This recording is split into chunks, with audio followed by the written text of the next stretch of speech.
good afternoon, good evening, good whenever it is you're tuning in. Welcome to Ticket Price, the only show that asks the question that matters.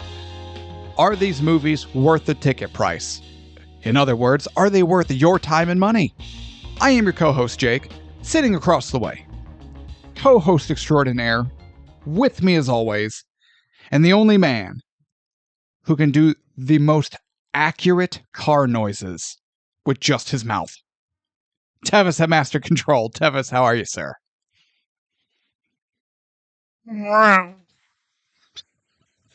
Chow. And there's the copyright. Thank you, Tevis. Tractors is so dumb. And there's a bad impression for our bingo board, where we are just on it. I didn't know what cars you meant. I didn't know what. You know what?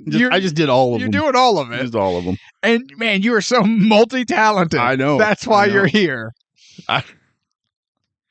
There's other reasons too. I pay to be here.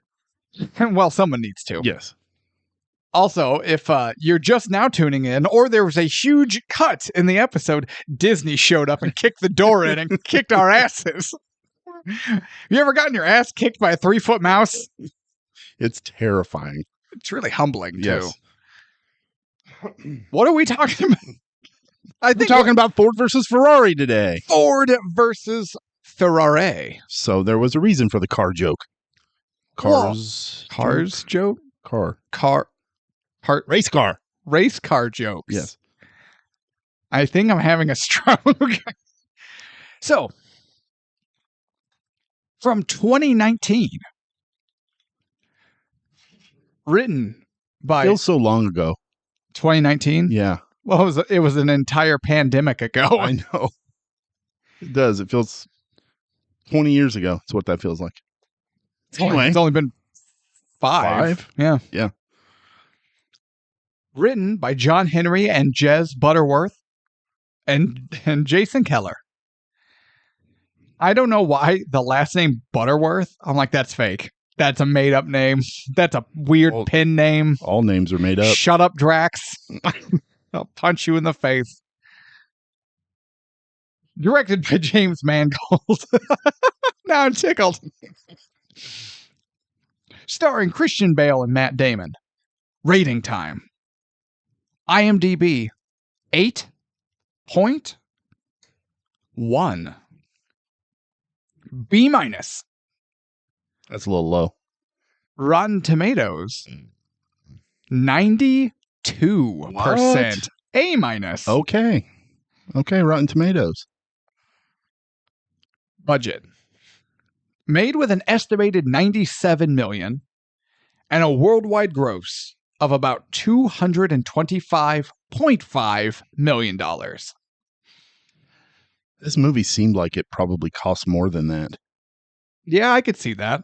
With all of the racing and the grandstands, and which I know a lot of that was probably CGI, some of the big wide shots, but man, it looked expensive. It did, yeah. This movie has all, but then again, $97 million kind of seems expensive. That's true. That is true. So, awards. 26 award wins with an additional 88 nominations. Dang. Including 2 Oscar wins for Best Achievement in Sound Editing and Best Achievement in Film Editing. Wasn't it nominated for Best Picture? I believe so, yes. I feel like it was. I think it was. I don't look at nominations. I look at wins. And even then I only look at the important wins. Oh, you want me to look something up? Make it worth my time. Oh, this is the Canadian Directors Guild. Oh, I don't give a shit. Yeah, my face. Saturn Award my dick. No offense to the Saturn Award people. No offense to the Saturn Award people, but my dick. I'm sure they're like, oh, none taken. You little dick. Actually, you know what would make this better is if we got some kind of reply from the Saturn Award people that was like, little offense taken for the little dick offered. If they just shoot back, I will. If they shoot back and it's funny, I will mention every Saturn nomination and win from that point forward. Please say something back. You have no messages. Nobody loves you. Okay. Review time. Okay. New York Times. Ford versus Ferrari is no masterpiece. But it is to invoke a current simmering debate about current real cinema. Real cinema. Keep that in mind. Yeah. Ebert.com. Aww. Fake Ebs. 3 stars. Ford versus Ferrari delivers real cinema, meat and potatoes. So both of these, and actually a lot of the different reviews, but these two specifically, talked a lot about how the content of this movie, which we'll obviously get into, it's honestly less about, Ford versus Ferrari at Le Mans, right? But honestly, it's more about like Shelby and Miles versus the Ford Corporation to make the car they wanted to make, right?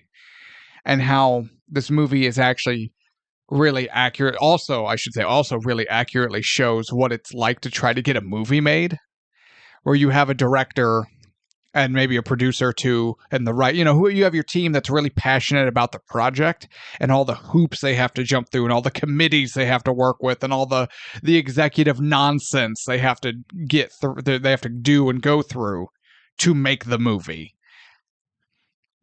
And how apparently, I guess in 2019, Ford versus Ferrari as a film was considered a gamble to make. Different film studios looked at this movie and what it was about, and they were like, this is kind of a gamble. We don't know if people will like it. We don't know if it'll make its money back. And then they went on to explain how that's actually interesting in the way that if you look back at like golden era classic cinema, this movie would have fit right in and would have done extremely well, because it was about tough, badass guys driving kick-ass cars. Like, golden era cinema goes hand in hand with awesome cars. Yes, it does. I mean, it just does. The Bonds, the Batmans, Steve McQueen, like James Dean, cool cars, doing cool car shit, right? But now we're at this point where it's like, is that really gonna work? And if it does it, we'll get into it. But yeah, this whole idea of like, this movie represents real cinema. I still, even as I sit here, I think I understand what they're talking about. But at the same time, I'm not sure what they mean by real cinema. This movie does feel like it was released in the wrong time period. Like, I feel like it almost should have been released in the 50s. Yeah, 20, 30, 40 years ago. Yeah. But it definitely doesn't feel like the type of movie that would make $200 and some million. Yeah. And I guess when you think about, because like 2019 movie era is not all that different from like where we currently are, where it's all superheroes. It's all the special effects, heavy blockbusters, special effects, heavy. There's always the horror schlock and sequels. And then you have this movie where at its core, it's almost, so on the outside of it, it's got this James Dean, Steve McQueen, cool cars, going fast.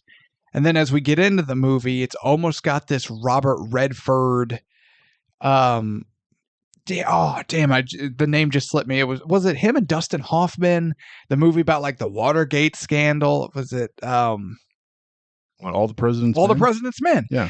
And when you get into it, it's all about this like these corporate politics, and there's almost business espionage at one point, and there's backstabbing, and there's all this stuff. So it almost has this weird like political undertone to it.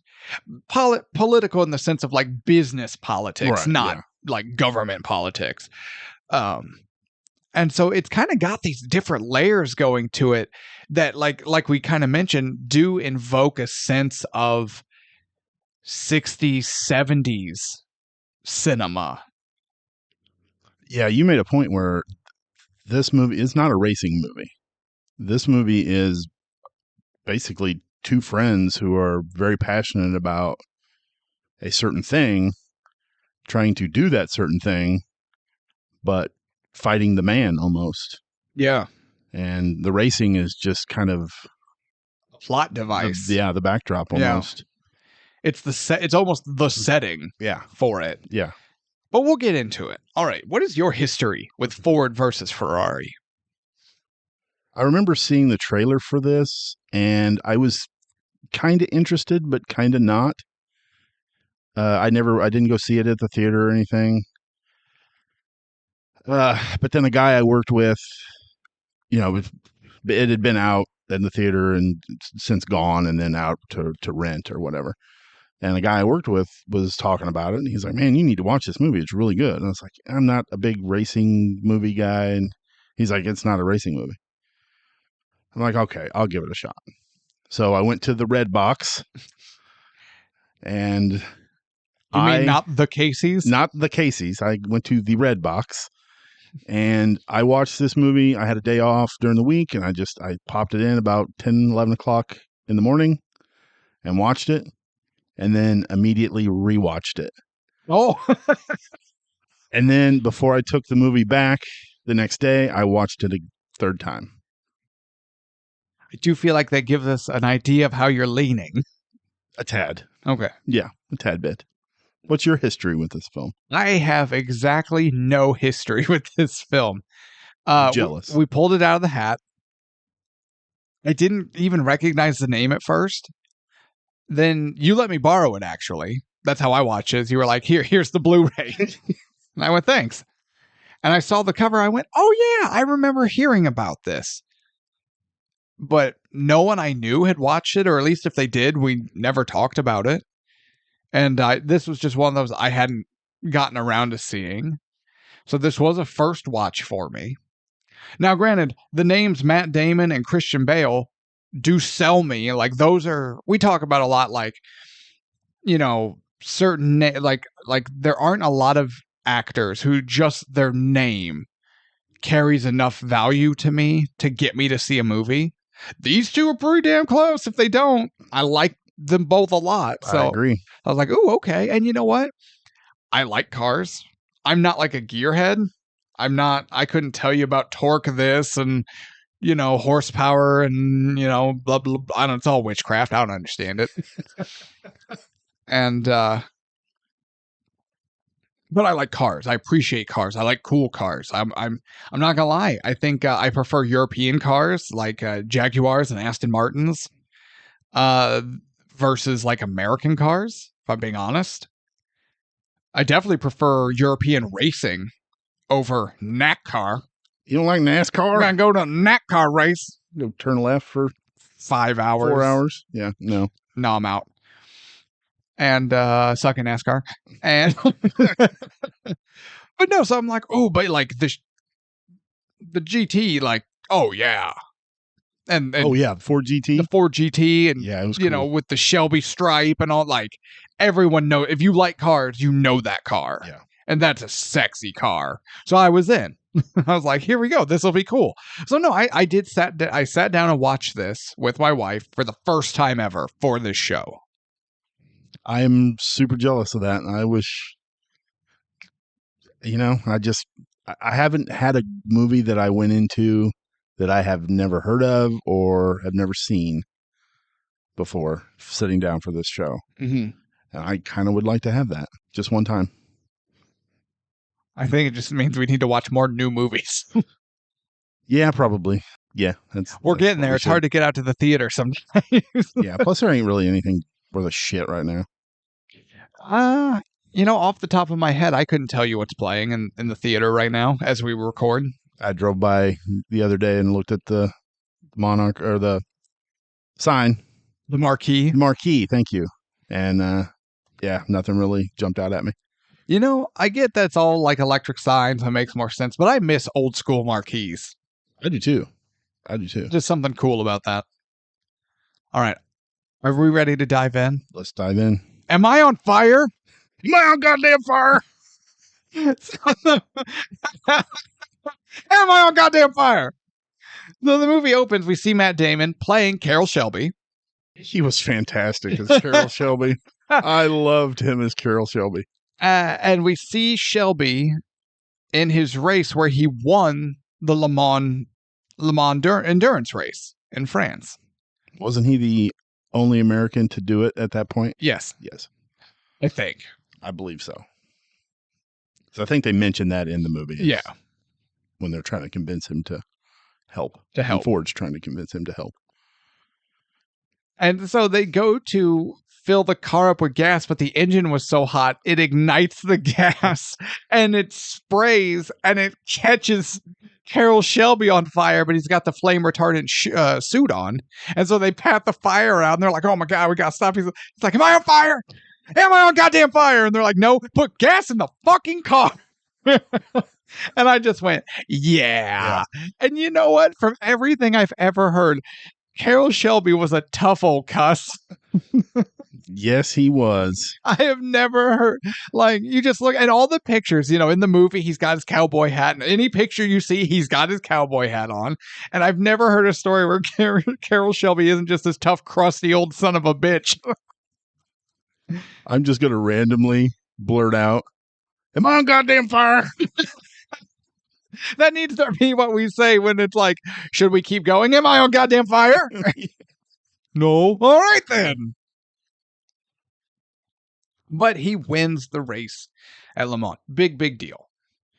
Then it cuts to a British chap working at a garage in the States as he is explaining to a customer that there's nothing wrong with his car. It's just locking up because it's not being driven properly. To which the customer takes great offense. He has some great customer service skills. I mean, they're at least as good as mine. Yes. Ken Miles. Customer service agent after my own heart. Same.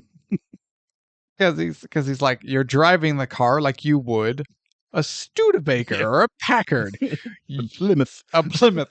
You have a sports car, and it needs to be driven like a sports car to run correctly.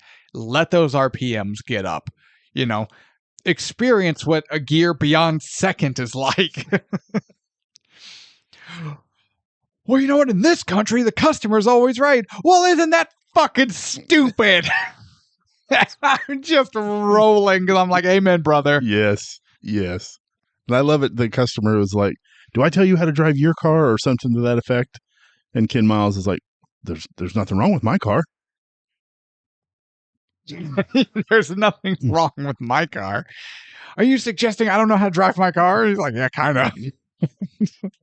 So now we're introduced to our two main characters. We've got the rough and tumble race car driver and Carroll Shelby, who due to health reasons has to step down. Yeah, he's got a bad heart. A bad heart. And so he becomes like a car salesman. Kind of, yeah. He designs them and builds them and sells them. And then we meet his friend and fellow rusty old SOB race car driver and mechanic in Ken Miles. And so what? Ken is Carroll's driver now for races. Right. Like Ken Miles is the driver for Carroll Shelby's racing team. Yes. So then, okay, so now we get a cut to kind of our third main character. In the sense that if Carroll Shelby's won Ken Miles is 2, and not like it's a matter of importance, just order of introduction. First Carroll Shelby, then Ken Miles, then our third main character, the Ford Motor Company, and the executives therein. And I would lump all of them together.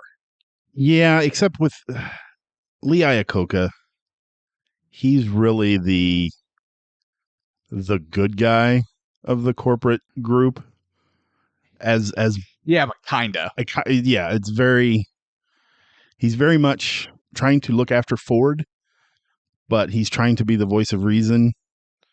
He's trying to mediate between kinda the hardcore executives and Shelby and Miles. Right. Like, come on, guys, let's all come together. Same team. But we meet the Ford Motor Company. Right. Henry Ford the second. The Deuce. And so he and a trail of executives that made me think of National Lampoon's Christmas Vacation. Merry Christmas, sir. Merry Christmas. Merry Christmas. Kiss my ass. Kiss my ass. Kiss his ass. Happy Hanukkah. Just a trail of executives go.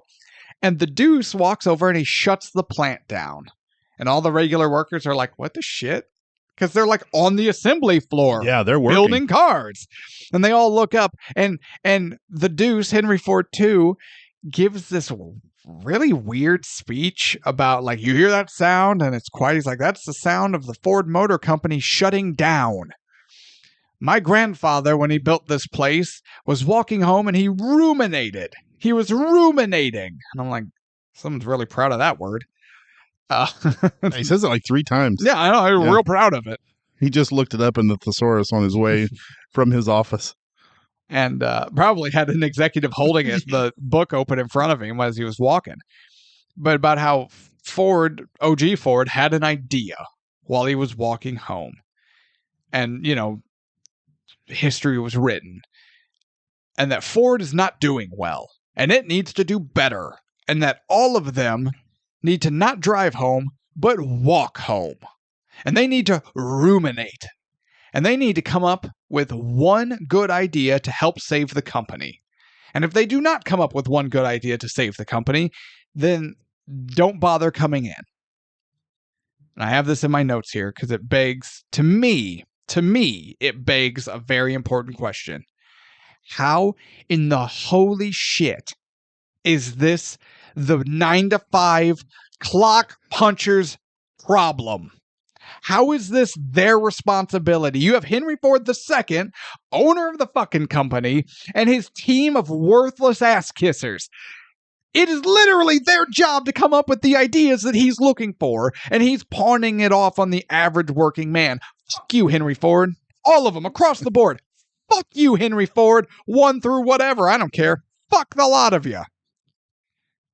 I felt the same way you do. Then I got to thinking about it. Maybe he is trying to light a fire under someone's ass down on the floor who is the regular 9-to-5, who may have an idea, but they're too timid to come forward with it. So he threatens them? I didn't say he did a good job at it. I'm just saying maybe that was his reasoning behind it. But no, he is a complete asshole in doing what he's doing. Yeah.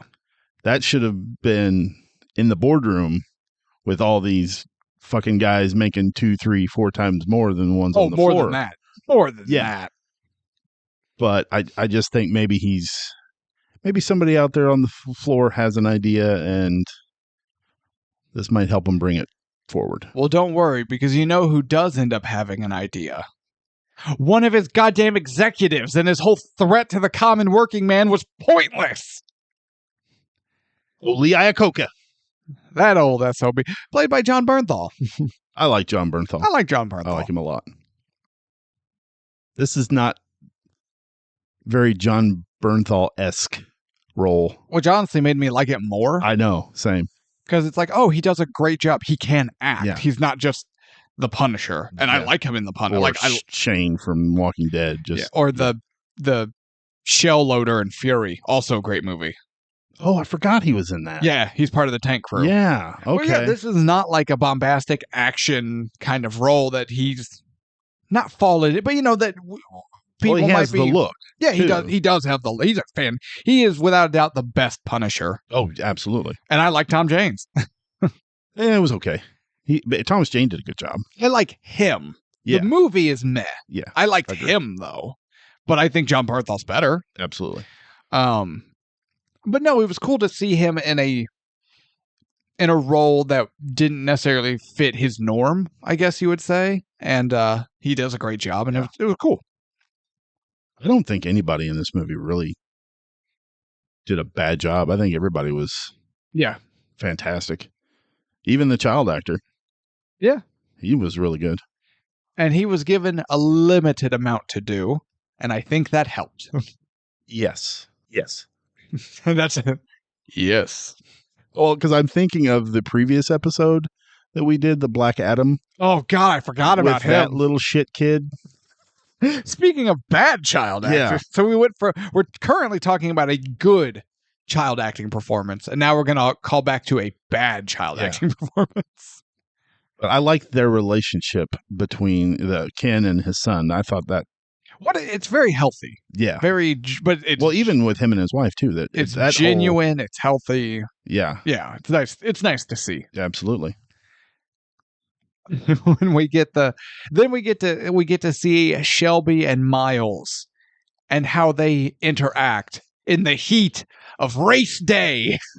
The trunk scene. The trunk scene, because you know what? The trunk of Ken's car did not meet the new regulations. It had to have so much space in the boot, as he called it, because in the Europes, it's not a trunk, it's a boot. Did not know that. Yes. Okay. Just like in America, it's a hood, but in the Europes, it's a bonnet, you see. Under the bonnet. I don't like that word. Bonnet? Yeah. Like the hat? Yeah. Yeah. I don't like that. Well, it's just a bonnet. I know. I don't like it. Would you say it puts a bee in your bonnet? I don't know. It gives me the same vibe as moist. Also, why do people not like moist? I don't know. It's just a weird word. I like it moist. I like saying it. I like hearing it. I like being it. I like feeling it. Moist. So they are going to disqualify Ken and his car.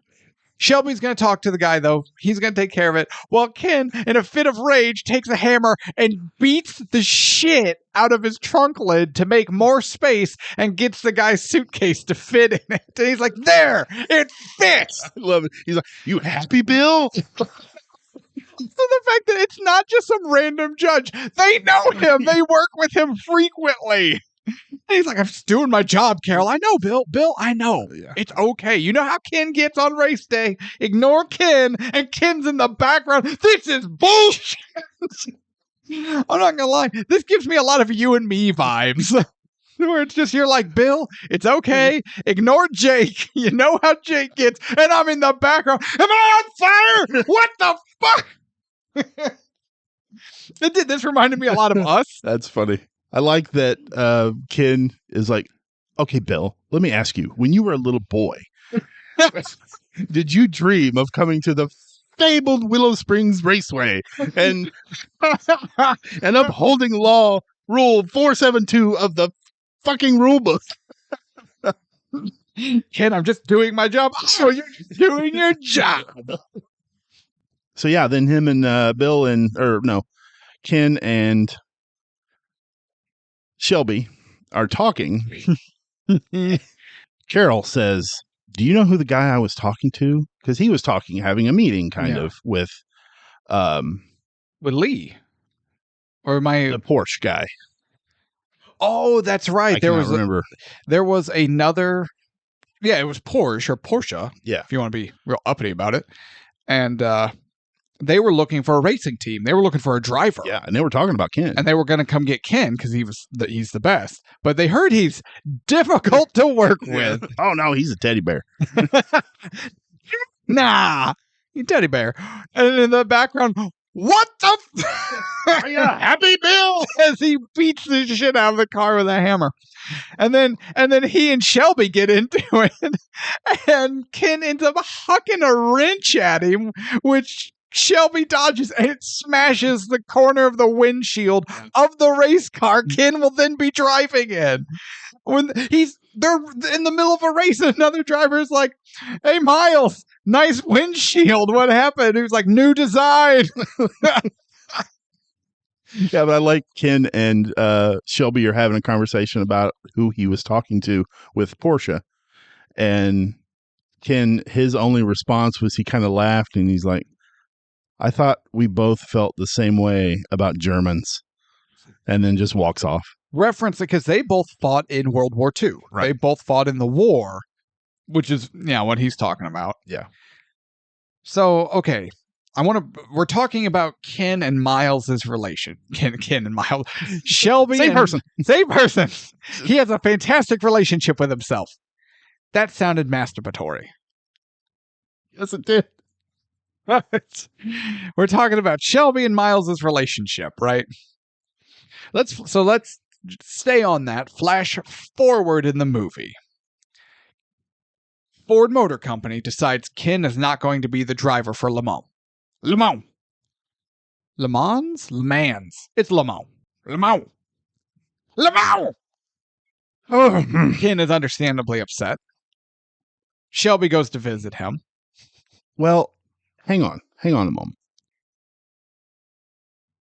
Ford tells Shelby Ken's not their guy. Correct.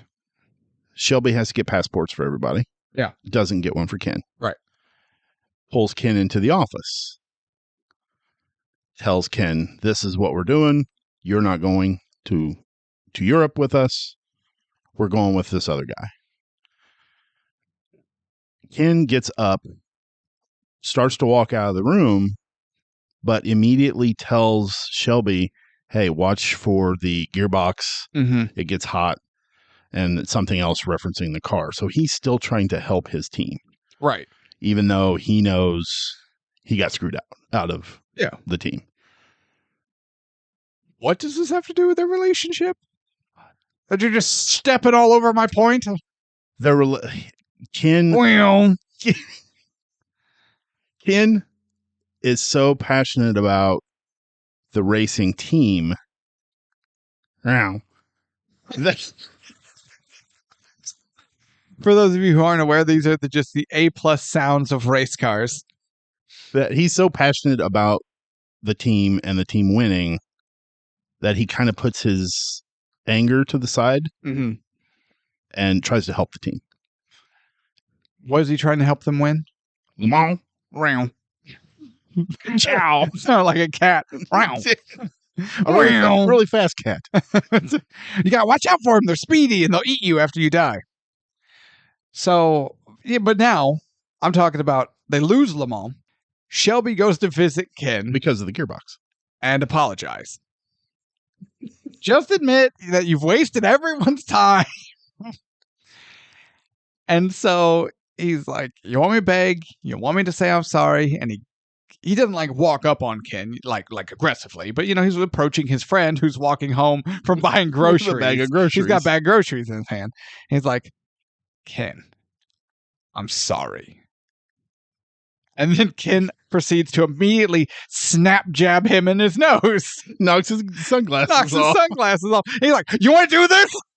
And then Shelby tackles Ken. And they start rolling around. And amidst the scuffle, you hear remarks like, "You want to do this again? When was the last time we did that? You want to go again?"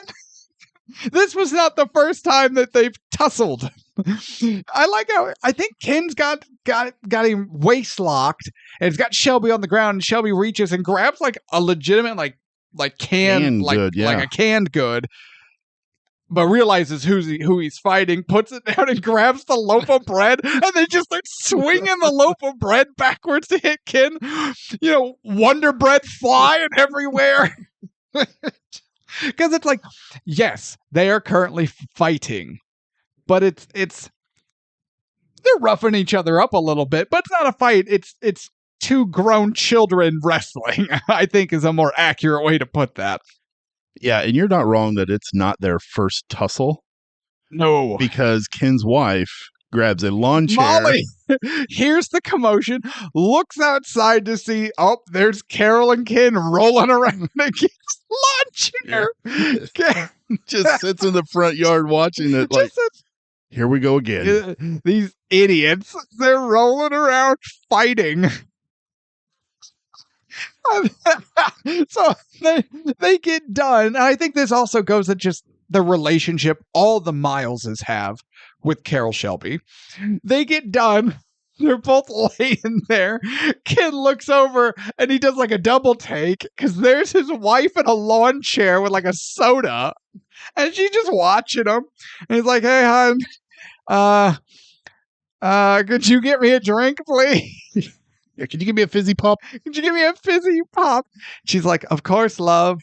Carol, would you like one too? Oh, yes, ma'am. That would be great. And then while he's saying that, Ken talks over him. Nope, not for him. Nope, you didn't get none none. for him. Just me, please. Just me, please. None for him. And she comes over and breaks them both a soda. And then she's like, well, looks like I have to go to the grocery store. Do either of you need anything? Ice cream? I believe the request is for ice cream. One of my favorite parts in that moment when they're fighting, Carol Shelby grabs Ken under the armpit and like gets him in like a nerve pinch. Pinches Like, what was that? Nipple twist thing. He's like, I call that the llama bite. I call that the llama bite. I'm like, I don't know 100% what the llama bite is, but the next time you start to mouth off, you better get ready. This llama bites. But that is I guess this is the friendship between Ken and Carol, and that it goes back. They laugh and they joke, they fight and they get mad, they wrestle. You know, it's very heated, but it's very true. Yeah, you could tell they're definitely friends, and they actually love each other. Oh yeah, because man, some of the shit, if they didn't love each other, they wouldn't go through the shit that they go through. Oh, and it would never work. No. Yeah. And man, the chemistry between Damon and Bale, like fantastic. It's so good. Yeah. Like I could just sit there and watch them two just chit chat back and forth about the race or the car or whatever. And just, who was the guy who was the engineer? Pops? Yeah. Oh, I have no idea. I cannot remember that actor's name, but he was fantastic too. Everybody was. But there was no weak link in this movie. It was just like anytime, the moment when he's talking to Miles' son, after Miles had that accident, the car blew up and he got out, and his son sits down while Pops is trying to design this new brake system that they can swap out. And just their back and forth was so interesting. I could watch that multiple times. Yeah. So now we've got these two characters who are just the truest of friends. And they just have to go head to head with the Ford Motor Company and all the corporate nonsense it entails.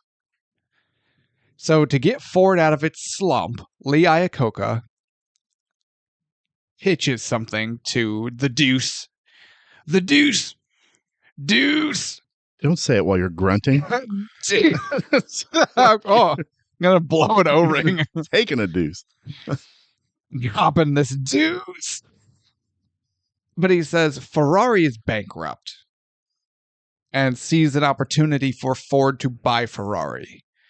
They try to buy a win. Because Ferrari sells sex appeal. It sells cool.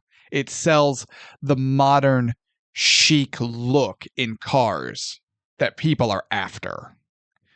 not the same old tired grandpa cars that Ford's churning out. He eventually sells Henry Ford on this idea. And they go to Italy. They try to buy it out, but Ferrari has no intention on selling to Ford and are just entertaining the notion as their own bargaining chip to, was it Fiat? Fiat, yeah. Or Fiat? Fiat, ass hat. yeah, Fiat. Fiat. Because they were going to buy Ferrari, but they were like, oh no, see, we totally got this deal with Ford going on to jack their price up. So this angers Henry Ford, who's like, all right, we are now going to design a race car. We're going to take it to Europe, and we're going to kick Enzo Ferrari's ass. Does we did in the war. Does that, them selling to Fiat and tricking Ford into helping them get more money, that I don't really think is why Henry Ford decides to go into racing. Well, it's part of it, but also Enzo had some, Mr. Ferrari had some choice words for Henry Ford and the Ford Motor Company that did not sit well with old Henry. He really seemed like with Hank, he didn't care too much about it until they got personal. Mm-hmm.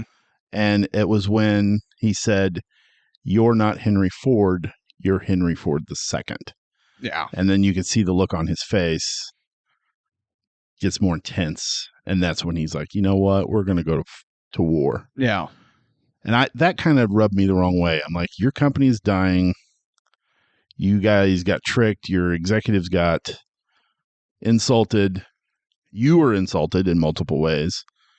But your executives are sons of whores. Yes. But so you only decide to do something when Enzo doesn't compare you to your grandfather? That was a big play, but I also think some of it was already, he had been sold on the idea of getting into racing, but the idea was them getting into racing was going to be through their newly purchased Ferrari branch. But he's like, all right, asshole, I was going to do this anyway. Now it's personal. Now I and Ford, we're going to make a car from the ground up. It's all Ford. And we're going to take it to your race and we're going to kick your ass. Like it now it meant something more than just getting into the racing scene to boost sex appeal and boost sales and that kind of a thing. Now it was to prove that the Ford Motor Company could in fact design and build a car that would outrace Ferrari. And I like when Shelby brings this to Miles at the diner. Miles is like, so how long did you tell them that it would take? 90 days. 2, 3, 400 years? 400 years. 90 days. I like that whole interaction with them too at the diner. Mm-hmm. That was fantastic. I want to point out in this race car movie, they were at a diner eating sandwiches with crusts on them because they are men. Tuna on white, no crust, right? They're not eating a crustless tuna fish sandwich like a little boy, like a 3-year-old would. They're acting like men. They throw wrenches and they beat shit with hammers and they fight with Wonder Bread in the yard like men. I believe Ken's son even eats the sandwich with the crust. Crusts. Damn it. Oh, I would put Ken Miles' son in a race at the age he is at the time of Ford versus Ferrari against Dom and Brian. And my money is on him. Oh, absolutely. Yeah, 100%. So that brings us to the next big thing I want to talk about. And yes, there's about to be a lot of unflattering comparisons with Fast and Furious because we now, for some reason, have 2 movies about race cars, which is also why I keep saying race car. We have a precedence on this show. We're not talking about cars. We're talking about race cars. You want to know why this movie won the Oscar for Best Achievement in Sound Editing? You want to know why this movie won an Oscar for Best Achievement in Film Editing? Watch any of the race scenes They are amazing. They are amazing. I mentioned before, I'm not a big car guy, but I do love nice cars. But I'm not I'm not a gearhead. I couldn't turn a wrench on shit, right? I tried to fix my microwave. I got electrocuted twice. Twice! And my wife kept screaming at me. I'm like, quit screaming at me. You're not helping. She's like, the sparks were really big. Don't worry about it. All right? Get the fork out of the outlet. Don't tell me what to do. I was cleaning them. How else do you clean forks? So I clean my keys the same way. I will not be told my business. How long has that Ford versus Ferrari poster been there? Did you just put that up for this episode? No. Yes, that has not been there That this has whole time. been there the whole time. No, it hasn't. You are a filthy liar. Anywho, these race scenes are fantastic. Not a car guy, but the sound that these cars make is just, it's like an angry wild animal. It's like I went into a cave and I locked a bear in the sharpshooter and it's pissed about it, as bears would be. They don't like to be in the sharpshooter. Figure 4, they don't mind so much because they'll roll you over and reverse it. They do not like the sharpshooter. If you don't know what I'm talking about, don't worry about it. The sound, it's deep.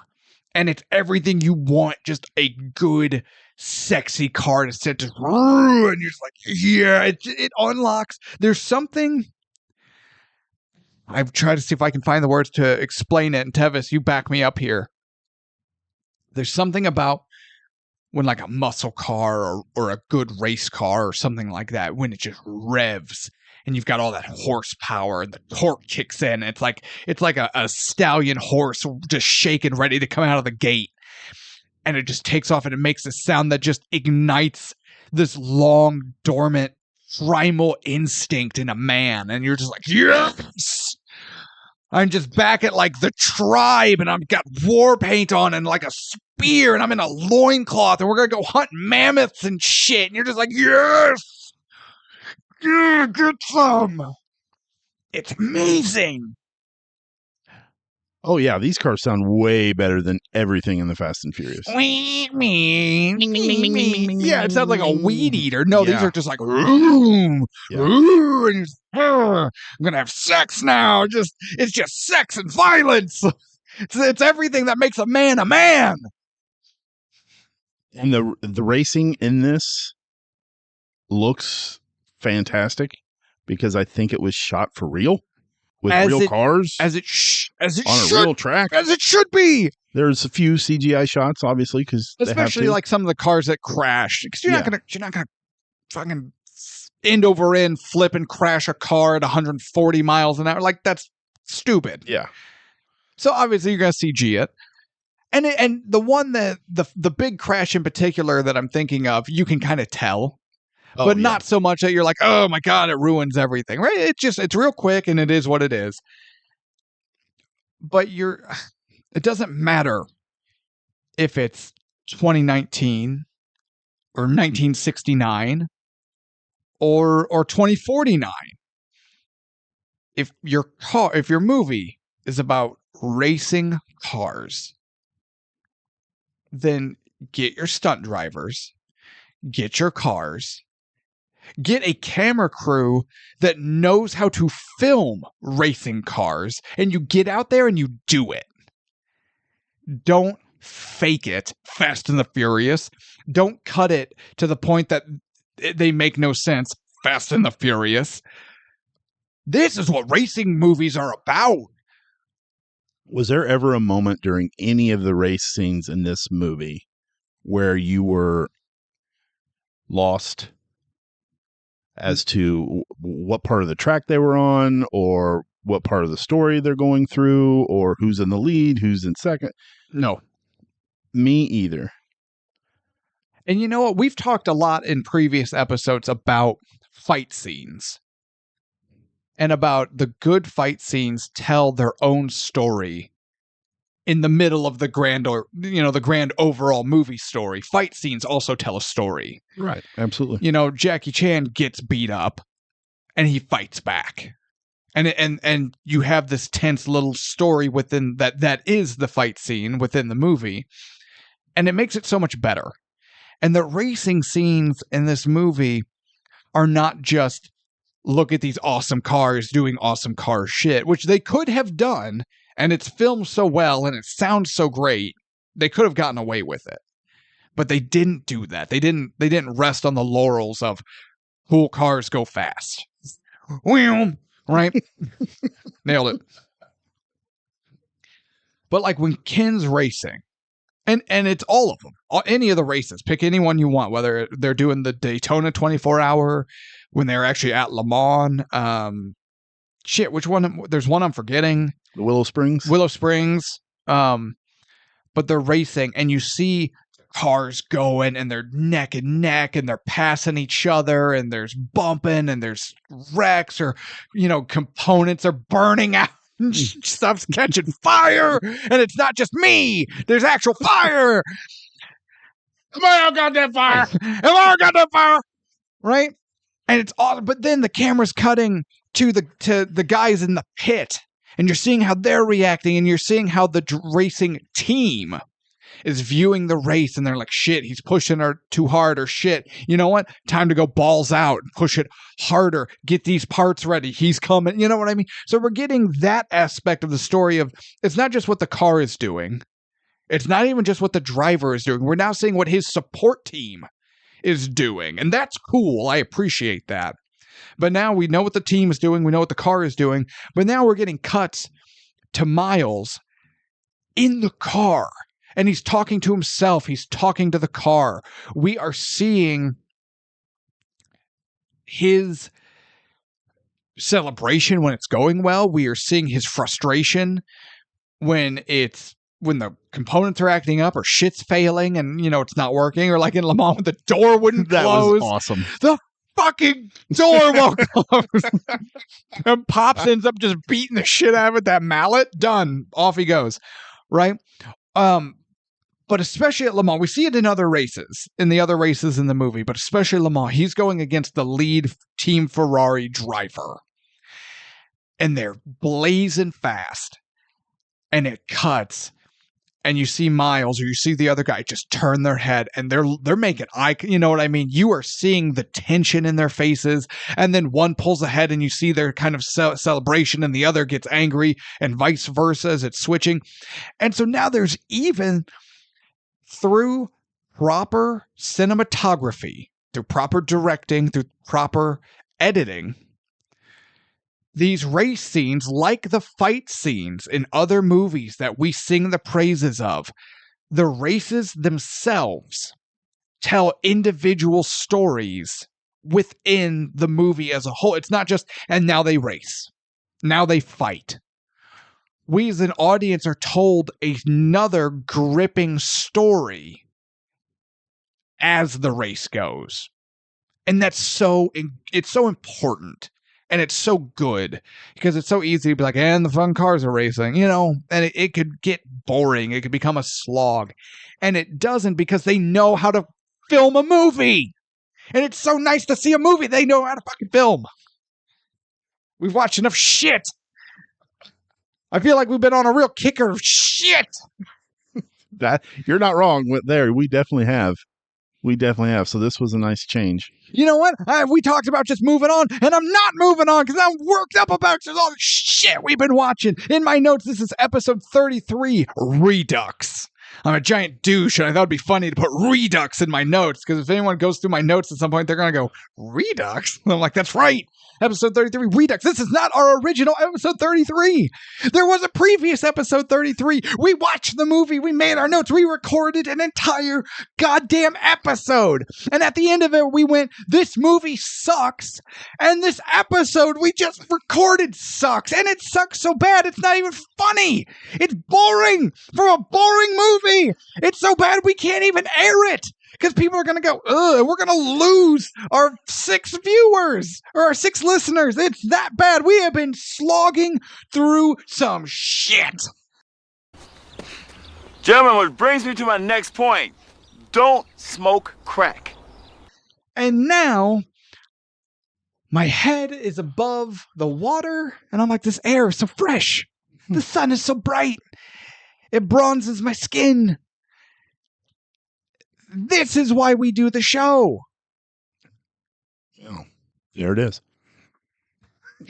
Jeff Goldblum? That was a rant. Okay. Don't say that like you're surprised. This is episode 33. And this is the 34th rant. That's right, because it's episode 33 Redux. Because we've been watching shit. And I'm tired of watching shit.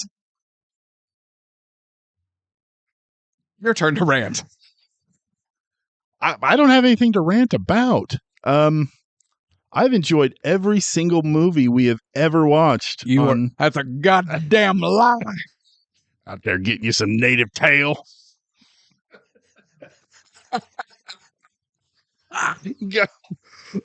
I'll make sure you get your legs. Meals on Wheels, boys. Fucking Avatar piece of shit. So you were talking about the racing and the stories within the race. I was talking about a lot of things. Yeah, but what pertained to the movie? I like that you were talking about each individual race had a different story to tell, and there were different stakes for each of the races. Like the Daytona, in order for Shelby to get Ford to let them put Ken in the driver's seat, he had to make a deal with Henry Ford. And that was if Ken won Daytona, he goes to Le Mans. If he didn't win, Ford gets Shelby Corporation. Mm-hmm. So not only do you have the story of them trying to win the race to get to Le Mans, but also the stakes of Shelby could possibly lose his business. He bet on his friend. Mm-hmm. He knew his friend was the best, and he put his money where his mouth was. And we see, I forget his name, but the executive vice president of sales or whatever the hell he is. Oh, Josh Lucas's character? Yeah, Josh Lucas's character. Try to sabotage him. Yeah, because he gives the other team A professional NASCAR pit crew. Because at one point, pit crew. Shelby's like, God damn, how are they pitting so fast? And Pops is like, because that's a NASCAR crew. And then they try to give Ken, it's like Ken's pushing it too hard and tries to get a message out there for Ken to slow down. Yeah. That happens a couple times. In Leo a couple Beebe. Leo Beebe was the character's name. Oh, yeah. The Josh Lucas's character. Yes. Yeah, BB. Very slimy guy. Yeah, big slime ball. But yeah, he's even bragging to the reporters, I control all portions of the race, even the RPMs, blah, blah, blah, blah, blah. Look at me. And then Shelby is like, screw this, and writes on that board, 7,000. Go like hell. And that number 7,000 is brought up a number of times in this movie. Like at the beginning when Shelby gets out of the doctor's office and it has that voiceover. Voiceovers I'm never really a fan of because you're trying to explain the story and the backstory and blah, blah, blah, blah, blah. But this, he's just explaining the feeling of racing and getting at that 7,000 RPM, where it's you're almost like weightless. It's you're in a zone. Your perception of the world changes, and yeah, he explains it almost like it's magical. Mm-hmm. And it comes up at the beginning of the movie, in the middle, and at the end as well. And I just like that full circle. We were watching this movie, and these race scenes are so well done. My wife could not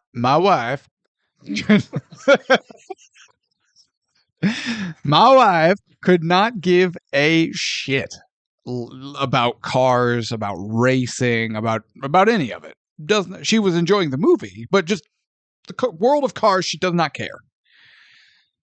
Much to my personal dismay when I try to buy a new car, and she's like, "You don't need that." I'm like, "I do need this. I've yet to buy a car that I want to buy." I always go the responsible option, and it makes me sad. Because it's not just sex and violence and fire. Get this Plymouth. Right. Oh, lovely. The Packard. Look at this. It's a Studebaker. I want the car with the racing stripe. Instead, I always end up buying the one with the wood paneling. And I die a little inside. What was I saying? Oh. Your wife. So she's watching My wife. My wife. Oh, you're like Borat. Yeah, that's the... Okay. Oh, he got it, ladies and gentlemen.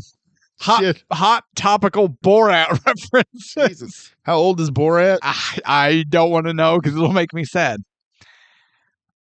05? Shut up. It is. I think it is somewhere in that ballpark. But she's watching how the races are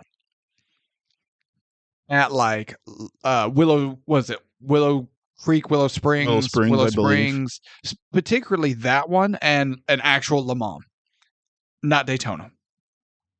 Daytona sucks. It's a giant oval. You turn left. Everyone who cares shouldn't. American racing is stupid. Oh, they didn't turn left all the time there because they had that little S thing that they'd go through. At Daytona? Yeah. I don't remember that. I don't think that's real. That is true. I don't think that happened. 100% true. I don't know if it is. Yes. Look, just because you hung up your brand new Ford versus Ferrari poster in the studio does not mean you just know everything about this movie. That's been there. No, it hasn't. From the beginning. No, it hasn't. Everyone in the Q&A either put yes, it has, or no, it hasn't. But she went, "Man, this racing is cool." And I went, "Yeah, I know, racing is cool." Because she had only ever really known, as most Americans, only really knew racing as like NASCAR. In NASCAR, you either get it or you don't. You love it or you don't. We don't love it. We don't get it. I'm in the don't. But this kind of rallycross is awesome. Le Mans is cool. Formula One would be better if the owner wasn't a Nazi. That's a separate issue. But like actual racing with turns and just, not obstacles, but it does things and it's dynamic. And she went, "Man, this racing is cool." And I'm like, my wife just went, "This racing is cool." And I'm like, yeah, I know. And I think not only is that a testament to cool cars doing real racing, I'm just going to, I doubt NASCAR fans listen to this show because, we don't talk about Dale Earnhardt. He passed. Not his son. That's Junior. Oh, that's right. We're not talking about Junior. Hey, Junior, look at my wife. I smothered her titties in axle grease. I put a big 88 on them. Just for you, Junior. Get out of my face. Right? No, real racing with real race cars and real drivers. And it's cool. And this movie portrays it so well that my wife was like, "This is cool." Because that's what it is. Cars are cool. That was terrible. You're terrible. You're trying to do what is...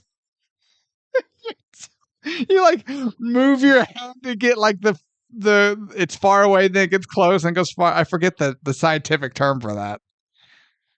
Doppler effect? That sounds right. I don't know. I'm just making shit up. No, that's how they forecast the weather, you idiot. No, they just look out their AccuWeather window. Their what? AccuWeather window.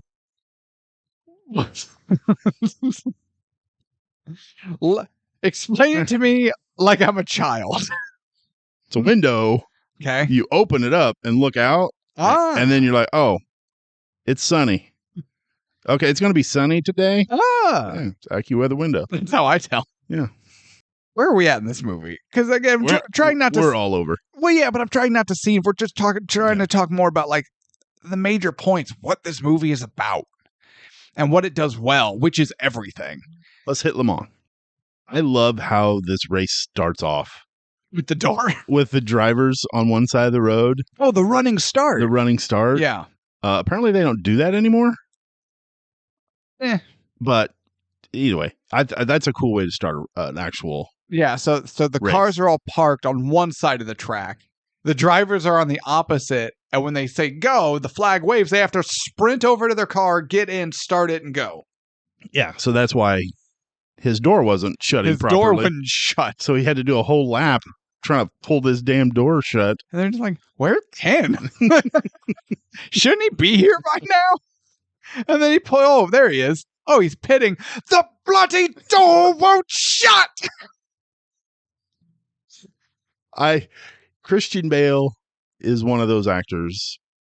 I don't know if I've ever actually heard his real accent. I think it was this.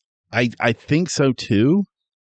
I still like having that mystery of is this the way he talks? Or is he laying it on maybe a little extra thick? Yeah. Gary Oldman is another one. Oh my God, I could not tell you. No idea what he actually sounds I like. don't even know what nationality Gary Oldman is. No. He's Jamaican. I don't know. This is not True Romance. Cool Runnings. No, True Romance. You never seen True Romance? No. Oh my God, he plays almost like a Jamaican. Because he's a white guy who thinks he's black, and he's got the dreads and the tooth or the gold tooth, and he is awesome. And he's only in the movie for like maybe 10 minutes. Oh no, I had no idea. Oh yeah, he is Drexel. He plays Drexel is his name In True Romance. In True Romance, Maybe we'll pull it from the hat. I hope so now. But yeah, he plays a pimp. And he is fantastic. Named Drexel. He is fan-fucking-tastic.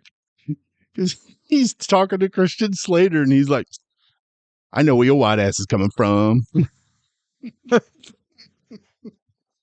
Oh, it's so good. Anyway, off topic. Us? Bingo card. Never.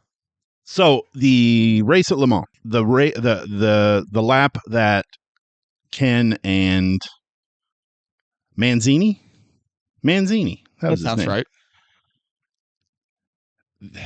This lap where they're nose to nose, neck and neck. They're in the straights, and they are pushing those cars. Yes, they are.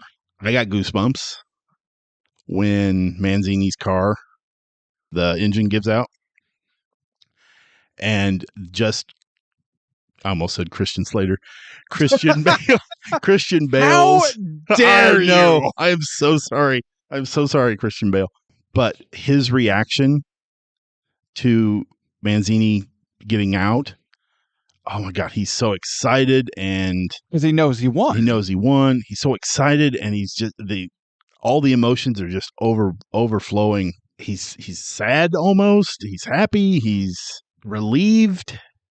Well, and the story builds so much into this moment, this truly triumphant moment. And it's such a personal win for Ken, because he's dreamed of being a racer his whole life. Tried to get out of racing for a while so he could actually focus on making a real living for his family. Ends up getting, Shelby'd back into it, right? We can use his name as a verb, can't we? I like that, yeah. He got Shelby'd. And so, but now he's doing what he loves at the highest possible tier it could be done at. He's been neck and neck with arguably the best driver on that track. And they're once again wheel to wheel, neck and neck, pushing each other and their vehicles, as we discover, to the literal breaking point. The engine pops. Ferrari's out. And it's I think Ken is genuinely overwhelmed because he was the better driver. He knew what his vehicle could do. He knew what his car could do. He trusted it. He pushed it when he needed to. He backed off when he needed to. He outdrove Manzini and Ferrari. And he did it in a car he built. Not only did he outdrive Ferrari, he outbuilt Ferrari. His car beat theirs. His driving beat theirs. Is there a more complete win even possible than that one? Yeah, I don't think so. And again, this movie is shot so well and these race scenes are shot so well that none of the emotion, the impact, or the acting, not just Christian Bale, across the board, no amount of impact is lost. It's just all the emotion, all the excitement, all the relief. It's all there on display like it should be. The end of the race. Ugh. Ken Miles has a substantial lead, a huge lead on the other two Ford cars because it's Ford 1, 2, and 3. Yes. And Ken Miles breaks all the records. He breaks his own record a couple times. Own record, does the perfect lap. But he is told before he goes out there, this is what Ford wants, because they have to change off after so long. One racer will do it for so many hours, and then the other racer will come in and take over once they pit. Mm-hmm. So before he goes back out there again, he is told Ford wants a picture of all three of the cars coming across the line at the same time. And Shelby's like, I'm not telling you to do this. You'd make the decision. It's your car. Yes, it's your car. This is you. So he reluctantly agrees to slow down, lets the other two cars catch up, and they cross the finish line all at once. A tie. So it's supposed to be a tie. Supposed to be a tie. But that's not the way it is announced when Ken is smiling so big, climbing out of the car, thinking he's won. But they announce that, what was it, McLaren? Yeah. Had won the race because his car traveled farther. Because he started farther back in the line. So technically his car went farther. So technically he won. Yeah. And Ken got screwed out of the win. Not only did he get screwed out of the win, he got screwed out of his dream to win Le Mans. He got screwed out of being the first Triple Crown winner. Oh, that's right. Because it was Daytona, it was somewhere else, and then Le Mans. Like, he would have been the first ever Triple Crown 24-hour endurance race winner. Yeah. And he gets screwed. And then it's played up like BB, maybe he knew about the technicality, maybe he didn't, maybe he had a hand in it, maybe it just happened. Like, it's left a little ambiguous. You don't know. I don't trust him, and I feel like he may have had an inkling. I wouldn't trust him if he told me the sky was blue. Right? I would have to go outside and look. You'd have to open your AccuWeather window. I've opened my AccuWeather window and, yep, you're right. So, yeah, no, I don't trust him. Josh Lucas plays a creepy slime ball. He's just a creep. I hated him. Oh, yeah. Not creepy as in, come to look at the candy I have in my white van, but just a creepy, slimy. In my race car. Corporate. Yeah. Scumbag. He plays that really well. Because he's all the time, hey, Mr. Ford, do you need anything, Mr. Ford? He's such a kiss ass. Enjoy your dinner, Mr. Ford. Ugh. You mentioned how everyone could see the look on his face or whatever, but real talk, the only way anyone would see the look on his face is when Henry Ford gets a colonoscopy and they get the scope up in there. It's like, and here we go, we're rounding a bend. There's BB. And then all right, are we there? I think we're there. All right. Final. Oh, hang on. Oh, we're not there. No. Pump the brakes. I forgot. See what I did there? Race cars have brakes. Very good. Very good. The ending. See, I was hoping to not talk about the ending. I was hoping to just talk about the movie in generalizations. We got to talk about the ending. I don't want to talk about the ending. Okay. Talk about the ending. Go ahead. Do it. Do it. So after the race, Shelby is like, hey, there's always next year. And Ken's like, well, we can make some changes. We can make things lighter. So they come up with some ideas and they have a new car that Ken is test driving. And you get the monologue, the voiceover again, talking about 7,000 RPMs, and you watch him drive around this track. Not really a track. It's more like a country road type of deal. Well, it's their test track. The test track. And then all you see is a big old cloud of dust and smoke, and then a fireball, and everybody running towards it. Mm-hmm. And you see it from the point of view of Ken's son. Yeah. And Shelby goes running. Everybody stops, turns around, and looks at his son. And then it cuts to Ken's cowboy hat sitting on the workbench. And then it cuts to Shelby at his garage / dealership. Yeah. And that's when you hear the race car pulling up and screeching to a halt, and some guy gets out. You're like, what the hell? Who the hell is that guy?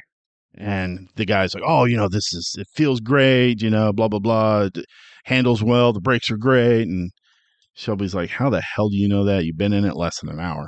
Yeah, you can't tell shit after an hour. He goes to his office, and Pops shows up and asks him to come out and talk to this couple that's going to buy his and hers matching cars. And Shelby kind of snaps at him a little bit. Yeah. And Pops kind of takes it. And then he's like, it's been 6 months, Shell. Sometimes they just don't get out. Holy shit. So do you enjoy this? Do you enjoy just making people cry? Is this what you're about? That is what happened to me. Not just the first time I watched it, not just the second time I watched it after the first time immediately, and not just the third time that I watched it the next day after the first and second time I watched it. The previous day. This happened this last time I watched it. I got teared up. And then Shelby goes and talks to Ken's son, and well, it seems like he's headed there maybe to talk to Molly. And he's walking up to Ken's house, and he kind of gets cold feet, and it seems like he's gonna bail. And he turns around, and there's Ken's son. Doesn't he have the wrench? Yeah. Yeah. He was gonna give him the wrench that he chucked at his head because he had it framed on his wall. Yeah. Yeah, I'm not even gonna lie. I cried. So why are you bringing? Why are we talking about this? Why? Because it's an important moment. Yeah, in the film. But why is it an important moment in the film? You're making us. You bummed us out. We're all crying. Why are you making us cry? Is it because you're a sadist? It's because Christian Bale did such an amazing job portraying this character. The writers did such an amazing job of writing the character. And we spent 2.5 hours with this character. All for him to tragically die and doing what he loved. Boom, James Cameron. Yeah, untalented piece of shit. Plus, I kind of knew that would get you a James Cameron rant. Well, obviously, it's going to give me a James Cameron rant.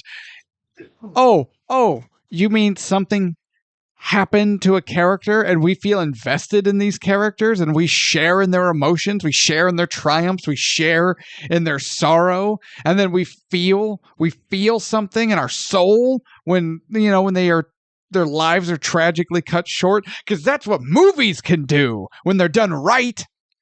James Cameron, you untalented piece of garbage, and your untalented garbage films for garbage people. The people out there who are like, Avatar's my favorite movie, stop listening to this show. I don't even want you as a listener. And do not talk to me in real life. Do not approach me. We will not be friends. Final thoughts?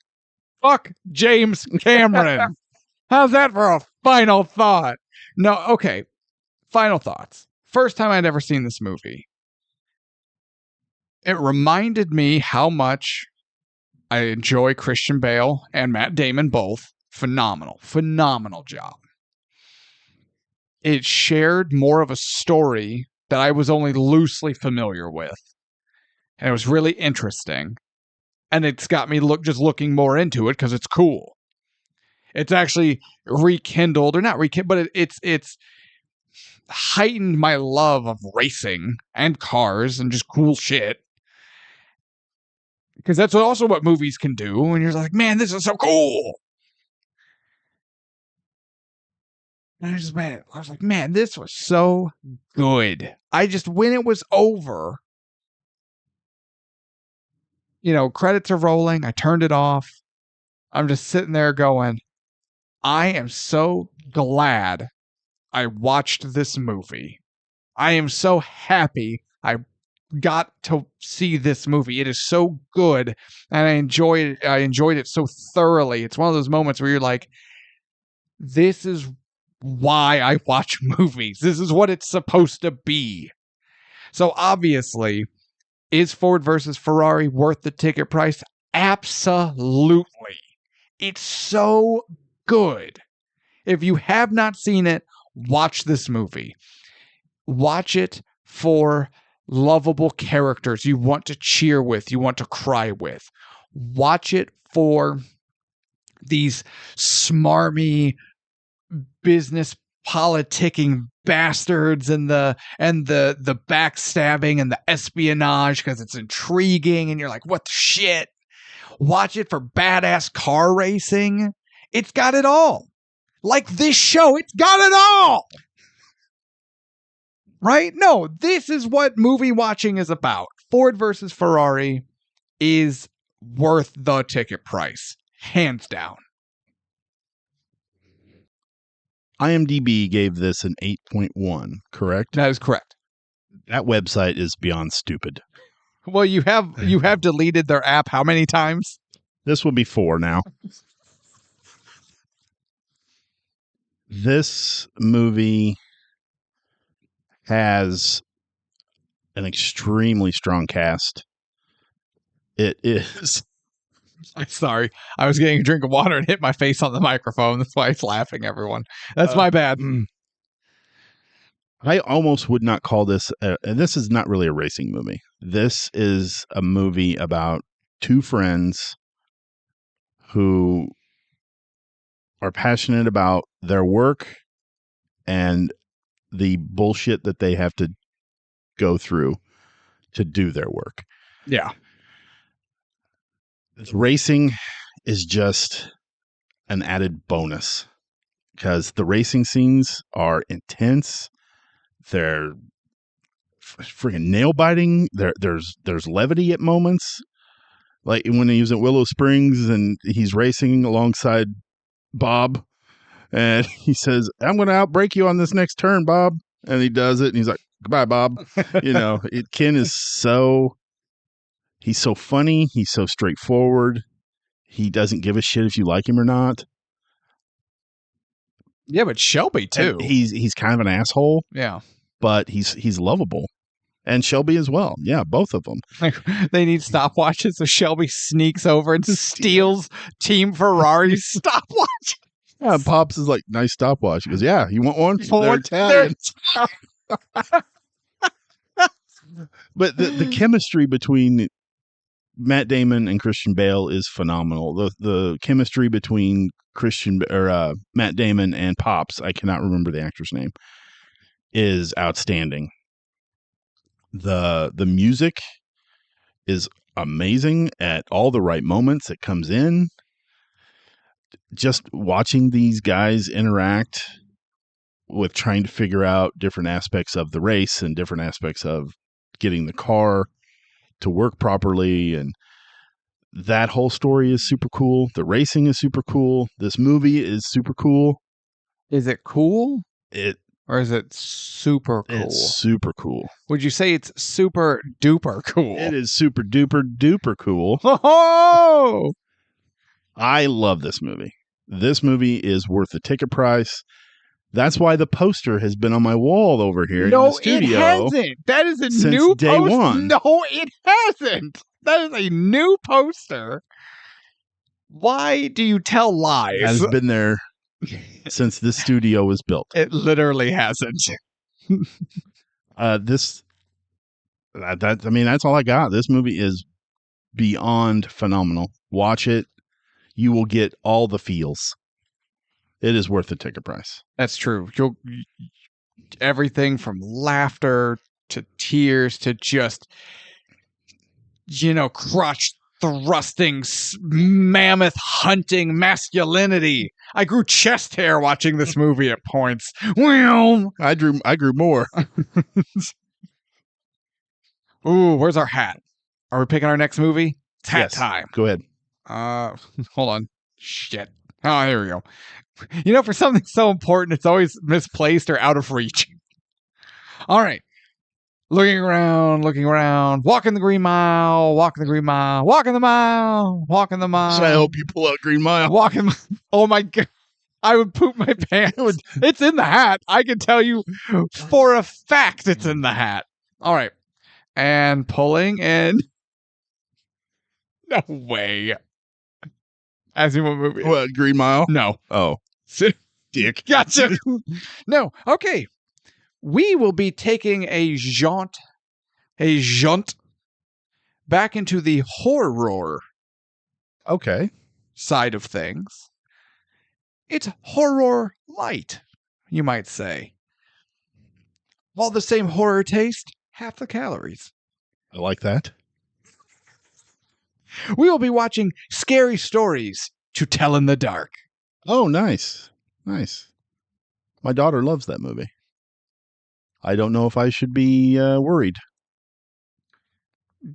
Let's see. Two things I know about you and her and your relationship with her is you work very, very hard at cultivating and instilling your love for art and horror and horror art. That is true, yes. So no, I am not surprised in the least that she loves this movie. I am very cautious as well as to what horror I introduce her to. To be fair, this is a good one for her age, I think.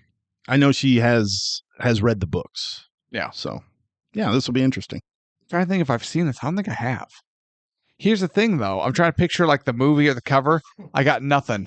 All I can picture is the cover of what I believe to be the first book, and we'll talk about that during the episode. Now I'm going to have nightmares. But all right, everyone. This has been Ticket Price. I'm Jake. That's Tevis. That was Ford versus Ferrari. Watch it. What a breath of fresh air. I needed this. It's amazing. I needed this so bad. Outstanding film. All right. Next week, we will be looking at Scary Stories to Tell in the Dark. In the meantime, be good to each other out there. It's a crazy world. It keeps getting crazier. And, try not to piss off anyone in the retail environment, because they might just get real tired of shit and pull a weapon and lose their mind. Jesus. Just be good. Just be good. It's not that hard. I swear to God. Next motherfucker. Anywho, good night, everyone.